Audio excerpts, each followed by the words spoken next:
मंगलम विजय उसरपट्टी विजय তো উঠে নাকি এখন উঠে নাকি কিসের জন্য? সীমান্তে এলাকায় কোনো কিছু করতে গেলে অবশ্যই আমাদেরকে জানাইতে, আমরা এখানে আসবো। ভারত বাংলাদেশ সীমান্তে আর কোনো গুলি চলবে না এবং আর কোনো কাটা তারের বেড়া দেওয়া চলবে না, এমনই এক কড়া বার্তা দিলেন দক্ষিণ ভারতের মেগাস্টার এবং নবগঠিত রাজনৈতিক দল তামিলনাড়ু ভিত্তিক কাজাগামের প্রধান এবং তামিলনাড়ুর বর্তমান মুখ্যমন্ত্রী থালাপতি বিজয়। অন্যদিকে সীমান্তে একের পর এক গোলাগুলি এবং কাটাতারের বেড়া নির্মাণ নিয়ে ঘুম হারাম বিএসএফ এর। বাংলাদেশ থেকে ধেয়ে আসছে কঠোর বার্তা, এবার আর কোনো ছাড় নয়, মুখোমুখি লড়াইয়ের প্রস্তুতি। গত কয়েকদিন ধরে বাংলাদেশ ও ভারত সীমান্তে জুড়ে ঠিক কি ঘটছে, কেন হঠাৎ 4000 কিলোমিটারের বেশি দীর্ঘ এই আন্তর্জাতিক সীমান্তে তুমুল উত্তেজনা তৈরি হলো? দর্শক, আজ ডেইলি বিডি নিউজ 24 এর বিশেষ বিশ্লেষণে আমরা উন্মোচন করব এই ঘটনার পেছনের আসল ভূ রাজনৈতিক সত্য এবং সীমান্তের সাম্প্রতিকতম মাঠ পর্যায়ের সর্বশেষ পরিস্থিতি। দর্শক, ভারত বাংলাদেশ সীমান্তে চলমান উত্তেজনা এটি এক নির্মম এবং জলযন্ত্র বাস্তব সত্য ঘটনা। গত কয়েকদিন ধরে বিভিন্ন সীমান্ত পয়েন্টে বিজিবি এবং বিএসএফ এর মধ্যে তীব্র সেনাযুদ্ধ এবং গোলাগুলির ঘটনা ঘটেছে। সবচেয়ে বড় উত্তেজনা ছড়িয়ে পড়ে লালমনিরহাটের হাতীবান্ধা এবং দহগ্রাম সীমান্তে। ভারতের সীমান্তরক্ষী বাহিনী বিএসএফ আন্তর্জাতিক নিয়ম লঙ্ঘন করে সীমান্তের জিও লাইনে এসে কাঁটাতারের বেড়া বা পিলার নির্মাণের চেষ্টা চালায়। বর্ডার গার্ড বাংলাদেশ এতে তীব্র আপত্তি জানায় এবং তাদের কাজ বন্ধ করে দেয়। ইন্টারনেটে ভাইরাল হওয়া একাধিক ভিডিওতে দেখা গেছে বিজিবি জওয়ানরা অত্যন্ত সাহসিকতার সঙ্গে বিএসএফ এর এই একতরফা পদক্ষেপের মুখোমুখি দাঁড়িয়ে কাজ রুখে দিয়েছে।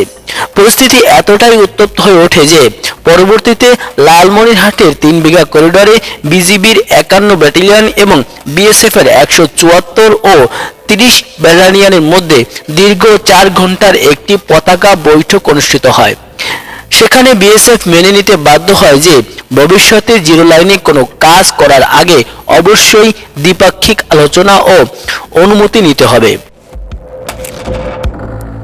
শুধু লালমনিরহাটই নয়, সিলেটের গোয়াইনঘাটের সোনারহাট সীমান্তেও বিএসএফ এর একতরফা উস্কানিমূলক আচরণের জবাবে বিজিবিকে কঠোর অবস্থান নিতে দেখা গেছে।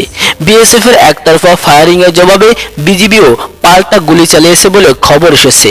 এই ঘটনা প্রমাণ করে সীমান্ত রক্ষায় বাংলাদেশ এখন যে কোনো উস্কানির তাৎক্ষণিক জবাব দিতে দ্বিধা করছে না। বাংলাদেশ ভারত সম্পর্কে সবচেয়ে অস্বস্তি ও ক্ষতের নাম হলো সীমান্ত হত্যা। ভারতের পক্ষ থেকে বারবার নন লেথাল বা মরণঘাতী নয় এমন অস্ত্র ব্যবহারের প্রতিশ্রুতি দেওয়া হলেও বাস্তবে তার কোনো প্রতিফলনই দেখা যাচ্ছে না। মানবাধিকার সংস্থাগুলোর সাম্প্রতিক তথ্য অনুযায়ী চলতি বছরে এপ্রিল ও মে মাসেই সীমান্ত হত্যার হার আশঙ্কাজনকভাবে বেড়ে গেছে। লালমনিরহাটের আমজল সীমান্তে এবং ব্রাহ্মণবাড়িয়ার কসবা সীমান্তে বিএসএফ এর গুলিতে নিরীহ বাংলাদেশি যুবকদের প্রাণ হারানোর ঘটনা ঘটছে। বিশ্লেষকদের মতে দীর্ঘদিন ধরে সীমান্তে বাংলাদেশিদের উপর বিএসএফ এর এই একতরফা নির্যাতন ও হত্যাকাণ্ডের বিরুদ্ধে বাংলাদেশের জনগণের মধ্যে তীব্র ক্ষোভের সঞ্চয় সৃষ্টি হয়েছে। ফলে বাংলাদেশের সীমান্তরক্ষী বাহিনী বিজিবির উপর জনগণের দিক থেকে কঠোর বার্তা ও চাপ রয়েছে, যেন সীমান্তে আর কোনো বাংলাদেশি রক্ত ঝরতে না দেওয়া হয়। আর এই কারণেই বিজেপি এখন যে কোনো অন্যায় অনুপ্রবেশ বা ভারতীয় বাহিনীর জিরো লাইনে আগ্রাসনের বিরুদ্ধে সরাসরি আই টু আই বা মুখোমুখি প্রতিরোধ গড়ে তুলেছে। কিন্তু প্রশ্ন হলো, হঠাৎ করে কেন ভারত সীমান্তে এত কড়াকড়ি এবং আগ্রাসনী নীতি গ্রহণ করছে? এর পেছনে রয়েছে ভারতের অভ্যন্তরীণ রাজনীতি এবং পশ্চিমবঙ্গের রাজনৈতিক পরিবর্তন। সম্প্রতি পশ্চিমবঙ্গের বিধানসভা নির্বাচনে ভারতীয় জনতা পার্টি অর্থাৎ বিজেপি বিপুল আসনে জয়লাভ করে সরকার গঠন করেছে, যার ফলে তৃণমূল কংগ্রেসের দীর্ঘ শাসনের অবসান ঘটেছে। বিজেপির এই নির্বাচনী প্রচারণার মূল হাতিয়ারই ছিল বাংলাদেশি অনুপ্রবেশ বন্ধ করা, ডেমোগ্রাফিক চেঞ্জ বা জননীতি পরিবর্তন রুখে দেওয়া এবং সীমান্ত সম্পূর্ণ সিল করে দেওয়া। পশ্চিমবঙ্গের নতুন মুখ্যমন্ত্রী শুভেন্দু অধিকারী দায়িত্ব নেওয়ার পরপরই ভারত বাংলাদেশ সীমান্তের প্রায় 27 কিলোমিটার দীর্ঘ অবশিষ্ট অংশে দ্রুত কাঁটাতারের বেড়া দেওয়ার জন্য বিএসএফ এর কাছে জমি হস্তান্তর শুরু করেছেন। ভারতীয় কেন্দ্রীয় স্বরাষ্ট্র মন্ত্রণালয় 2026 সালের মধ্যে ভারত বাংলাদেশ সীমান্তের সম্পূর্ণ 4096 কিলোমিটার এলাকা কাঁটাতারে মুড়ে দেওয়ার ডেডলাইন নির্ধারণ করেছে। কলকাতা হাইকোর্টও নির্দেশ দিয়েছে যে জাতীয় নিরাপত্তার স্বার্থে আগামী 31 মার্চের মধ্যে সীমান্ত বেড়ার জন্য সব জমি বিএসএফকে বুঝিয়ে দিতে হবে। ভারতের এই মরিয়া হয়ে বেড়া দেওয়ার চেষ্টা এবং সীমান্ত এলাকায় ভারতীয় চোরাকারবারিদের দৌরাত্ম্যের কারণেই মূলত বিজিবির সঙ্গে বিএসএফ এর এই ঘন ঘন সংঘাত ও উত্তেজনা তৈরি হচ্ছে। ভারতের এই একতরফা পুশিন বা অনুপ্রবেশ করানোর চেষ্টা এবং কঠোর নীতি বাংলাদেশের সার্বভৌমত্বের জন্য বড় চ্যালেঞ্জ হিসেবে দেখা দিয়েছে। দর্শক, এবার আসা যাক সোশ্যাল মিডিয়ায় ভাইরাল হওয়া একটি চাঞ্চল্যকর দাবির কথা নিয়ে। বিভিন্ন ফেসবুক পেজ এবং ইউটিউব চ্যানেলে দাবি করা হচ্ছে ভারত বাংলাদেশ সীমান্তে বিএসএফ এর গুলি চালানো নিয়ে কড়া হুঁশিয়ারি দিয়েছেন তামিল অভিনেতা ও রাজনীতিবিদ থালাপতি বিজয়। কিন্তু আন্তর্জাতিক বা ভারতের মূল ধারার রাজনীতিতে এই দাবিটির সত্যতা কতটুকু? দর্শক, তথ্য যাচাই ও ফ্যাক্ট চেক বিশ্লেষণে দেখা গেছে এই দাবিটি সম্পূর্ণ ভিত্তিহীন এবং ভুয়া। থালাপতি বিজয় দক্ষিণ ভারতের তামিলনাড়ুর রাজনীতি নিয়ে সক্রিয়।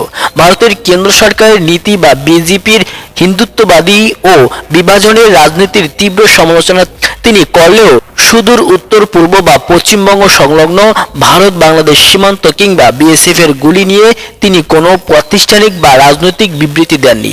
মূলত সামাজিক যোগাযোগ মাধ্যমে ভিউ বা রিচ বাড়ানোর জন্য কিছু অসাধু কন্টেন্ট ক্রিয়েটর দক্ষিণ ভারতের এই জনপ্রিয় নেতার নাম এবং ছবি ব্যবহার করে বাংলাদেশ ভারত সীমান্ত সংকটের সঙ্গে জড়িয়ে সম্পূর্ণ কাল্পনিক ও মন গড়া থিওরি প্রচার করছে। তবে থালাপতি বিজয়ের নাম জড়িয়ে ছড়ানো খবরটি গুজব হলেও ভারত বাংলাদেশ সীমান্তে চলমান উত্তেজনা কিন্তু মোটেও গুজব নয়। ভারত বাংলাদেশ সীমান্তে যা ঘটছে তা অত্যন্ত সংবেদনশীল এবং বিপজ্জনক।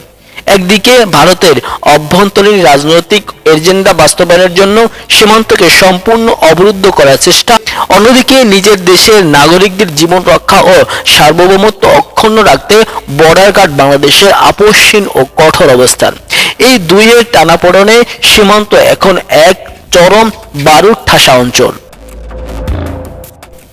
যদি কূটনৈতিক স্তরে আলোচনা করে সীমান্ত হত্যা এবং নদী বা পানি বন্টনের চুক্তির মতো অমীমাংসিত ইস্যুগুলোর সুষ্ঠু সমাধান না করা হয়, তবে সামনের দিনগুলো এই সীমান্ত উত্তেজনা আরো বড় রূপ নিতে পারে। দর্শক, আপনি কি মনে করেন বিজিবির এই কঠোর অবস্থান সীমান্ত হত্যা বন্ধে ভূমিকা রাখবে?